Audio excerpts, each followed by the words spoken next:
তো বাংলাদেশে যে আইন আছে আরপিওর বিধান অনুসারে একটা নিবন্ধিত দল রাজনৈতিক সংগঠন হিসেবে নির্বাচনে অংশগ্রহণ করার বৈধ অধিকার আছে এবং বাংলাদেশের সংবিধান কর্তৃক এটা স্বীকৃত।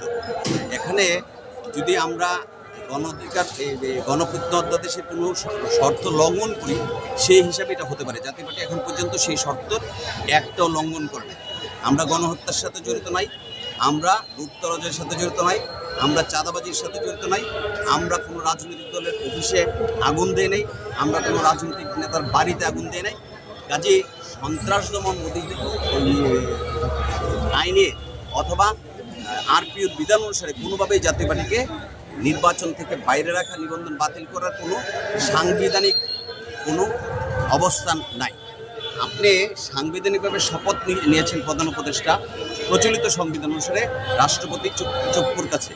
প্রচলিত সংবিধানে আপনি শপথ নিয়ে নির্বাচন কমিশন প্রচলিত সংবিধান অনুসারে নির্বাচনে আহ্বান করল, সেই ক্ষেত্রে আমি আইন লঙ্ঘন করলাম না, আমাকে আপনি নির্বাচন থেকে বাইরে রাখবেন কোনো নাই, রাখার জাতীয় পার্টিকে কোনো অবস্থায় নেই। যেটা হয়েছে সেটা হলো যে কে জাতীয় পার্টি যদি নির্বাচনে আসে অনেকেরই সেই ক্ষেত্রে জামানত থাকবে না, অনেকে দ্বিতীয় সেমিফাইনাল রাউন্ডে চ্যাম্পিয়ন হতে পারবে না, মনে করছে জাতীয় পার্টি চ্যাম্পিয়ন হবে, তাদের বোর্ডের অভিজ্ঞতা আছে, তাদের প্রার্থী আছে, সেই কারণে একটা ধোয়া তোলা হচ্ছে যে জাতীয় পার্টিকে নিবন্ধন বাতিল করছে।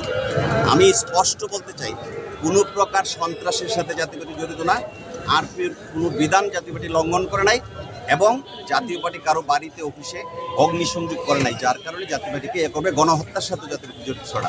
বরং আমাদের দলগতভাবে সমর্থন দিয়ে এই জুলাই আন্দোলনের সাথে ছিলাম। পাশাপাশি আমরা বিভিন্ন টক শোতে তৎকালীন সময়ে যখন স্থাপনার কথা বলা হয় আমরা তখন লাশের কথা বলেছি, আন্দোলনের পক্ষের কথা বলেছি। সেই সাথে আমরা এটাও বলেছি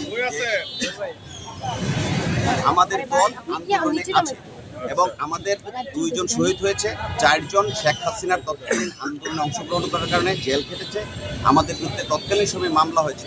আমরা আন্দোলনের পক্ষে ছিলাম।